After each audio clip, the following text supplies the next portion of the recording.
नमस्ते दोस्तों, civil services deem पर आप सभी का बहुत बहुत स्वागत है। और आज इस वीडियो में हम लोग देखेंगे प्रैक्टिस सेट 3, ठीक है, जिसमें कि भारत का भूगोल के क्वेश्चन हम लोग देखेंगे। ठीक है, इससे पहले के जो 2 प्रैक्टिस सेट हो चुके हैं, अगर वो आप देखना चाहते हो तो डिस्क्रिप्शन में आपको लिंक मिल जाएगी, वहाँ से जाकर आप उनको देख सकते हो। ठीक है, तो चलिए शुरू करते हैं और देखते हैं कि यूपीएससी भूगोल से कैसे क्वेश्चन पूछता है। ठीक है, तो पहला क्वेश्चन है, निम्नलिखित नदियों पर विचार कीजिए। तो नदियों से क्वेश्चन लगातार पूछे जाते हैं, कई बार पूछे गए हैं और आगे भी पूछे जाने की संभावना है।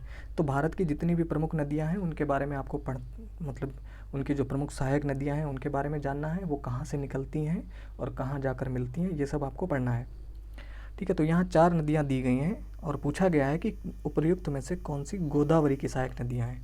ठीक है, तो गोदावरी आप जानते हैं कि दक्षिण भारत की सबसे बड़ी नदी है, जो कि जो बंगाल की खाड़ी में जाके मिलती है। ठीक है, तो वंशधारा, इंद्रावती, प्राणहिता और पेन्नार, तो इन 4 में से कौन सी नदियाँ गोदावरी की सहायक नदियाँ हैं? तो इनमें से गोदावरी की जो सहायक नदियाँ हैं वो हैं इंद्रावती, एक है, और एक है प्राणहिता। ठीक है, ये दोनों जो हैं वो गोदावरी के सहायक नदियाँ हैं। इसके अलावा और भी नदियाँ हैं गोदावरी की सहायक नदियाँ, जैसे कि वर्धा है, पूर्णा है, ठीक है, और पेनगंगा, वेनगंगा, ये सब जो है गोदावरी की सहायक नदियाँ हैं। तो इसका करेक्ट आंसर होगा डी, दूसरी और तीसरी। ठीक है, आगे बढ़ते हैं। अगला क्वेश्चन है, निम्नलिखित कथनों पर विचार कीजिए। 2 कथन दिए गए और पूछा गया कौन से सही हैं। पहला कथन है, शिशु मृत्यु दर जन्म से 1 महीने के अंदर होने वाली शिशु मृत्यु का आकलन करती है। ठीक है, बहुत ध्यान से स्टेटमेंट पढ़िए। और अगला है, शिशु मृत्यु दर किसी वर्ष में प्रति 100 जीवित जन्मों पर उसी वर्ष में मृत शिशुओं की संख्या है। ठीक है, अब आपको बताना है इसमें कौन कौन से सही हैं। तो देखो भाई, शिशु मृत्यु दर जो होती है वो 1 महीने के अंदर नहीं बल्कि 1 वर्ष में, ठीक है, 1 वर्ष में शिशु मृत्यु का आकलन किया जाता है। तो पहला स्टेटमेंट तो गलत हो गया।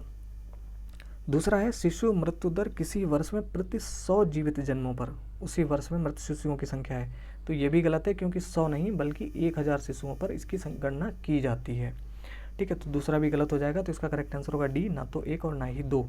तो शिशु मृत्यु दर के बारे में आप समझ गए होंगे कि क्या होती है। शिशु मृत्यु दर जन्म से लेकर, मतलब जो जीवित जन्म बच्चों के होते हैं, तो जन्म से लेकर 1 वर्ष के अंदर होने वाली जो शिशु मृत्यु है उसका आकलन किया जाता है। और 100 जीवित जन्मों पर नहीं बल्कि 1000 जीवित जन्मों पर किया जाता है। ठीक है, तो ये आपको याद रखना है। ये दोनों स्टेटमेंट यहाँ पे गलत है। ठीक है, डी इसका करेक्ट आंसर है। अगला क्वेश्चन है, निम्नलिखित में से किस नदी का उद्गम स्थल भारत में नहीं है। ठीक है, 4 नदियाँ यहाँ पे दी गई हैं और बताना यह है कि कौन भारत में, उसका उद्गम स्थल भारत में नहीं है। तो व्यास, चिनाब, रावी, सतलज। ठीक है, तो इसका जो करेक्ट आंसर है वो है डी, सतलज नदी। सतलज नदी जो है वो कहाँ से निकलती है? तिब्बत से निकलती है। तिब्बत का जो मानसरोवर झील है तिब्बत में, उसी के पास एक ताल है जिसका नाम है राकस ताल या राक्षस ताल। ठीक है, वहाँ से ये निकलती है। लेकिन भारत में कहाँ पर मिलती है? भारत में हिमाचल प्रदेश में आके ये एंट्री करती है। तो हिमाचल प्रदेश में जो शिपकीला दर्रा है वहाँ से भारत में एंट्री करती है। ठीक है, तो ये भी आपको ध्यान में रखना है। अगला क्वेश्चन है, निम्नलिखित कथनों में से कौन सा एक सही नहीं है। ठीक है, बहुत ध्यान से देखिए, यहाँ पे पूछा गया कौन सा सही नहीं, यानी कौन सा गलत स्टेटमेंट है, वो आपको बताना है।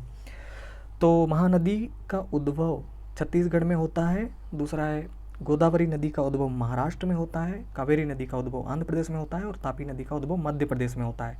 तो इनमें से कौन सा गलत है वो आपको बताना है। पहला तो सही है, महानदी का उद्भव छत्तीसगढ़ में होता है, ये तो सही है। दूसरा, गोदावरी नदी का उद्भव महाराष्ट्र में होता है, तो ये भी सही है, क्योंकि गोदावरी नदी जो है वो नासिक से निकलती है महाराष्ट्र में, तो ये भी सही है। तीसरा, कावेरी नदी का उद्भव आंध्र प्रदेश में है, तो ये वाला गलत है और यही इसका करेक्ट आंसर है, क्योंकि पूछा गया कौन सा सही नहीं है। ठीक है, कावेरी नदी का उद्भव जो आंध्र प्रदेश में नहीं बल्कि कर्नाटक में है। ठीक है, कर्नाटक के ब्रह्मगिरी पर्वत श्रेणी से निकलती है कावेरी। ठीक है, चलिए आगे बढ़ते हैं। अगला क्वेश्चन है, निम्नलिखित में से कौन सा एक टॉप स्लिप के नाम से भी जाना जाता है। ठीक है, तो यहाँ पे राष्ट्रीय उद्यान और वन्यजीव अभ्यारण्य दिए गए हैं। आपको ये बताना है कि टॉप स्लिप के नाम से किसको जाना जाता है। सिमलीपाल राष्ट्रीय उद्यान, पेरियार वन्यजीव अभ्यारण्य, मंजीरा वन्यजीव अभ्यारण्य या फिर इंदिरा गांधी वन्यजीव अभ्यारण्य और राष्ट्रीय उद्यान। तो इसका करेक्ट आंसर है डी, इंदिरा गांधी वन्यजीव अभयारण्य और राष्ट्रीय उद्यान जो है उसी को टॉप स्लिप के नाम से भी जाना जाता है, ठीक है, जो कि पश्चिमी घाट में अन्नामलाई पर्वत पर स्थित है।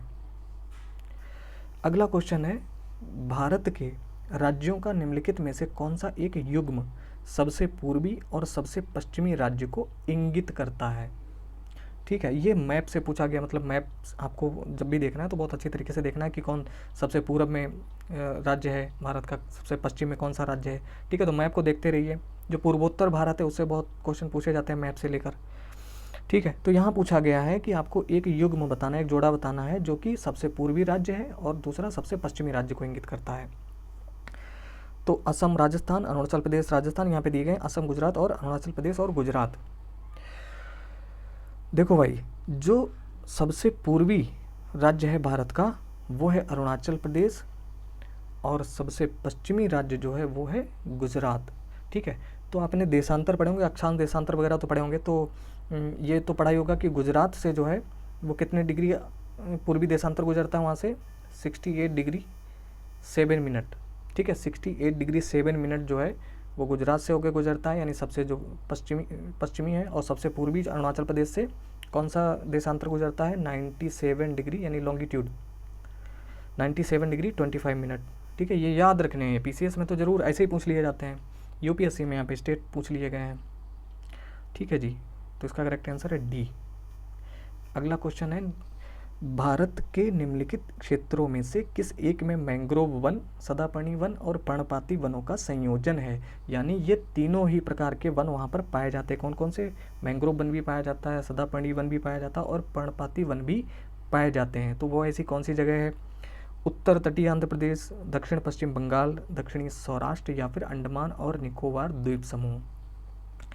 तो इसका करेक्ट आंसर है डी, अंडमान और निकोबार आइलैंड में तीनों ही प्रकार के वन पाए जाते हैं। वहाँ पे मैंग्रोव वन भी पाया जाता है, सदापर्णी वन भी पाए जाते हैं और पर्णपाती वन भी पाए जाते हैं। तीनों प्रकार के वनों का संयोजन है वहाँ पे।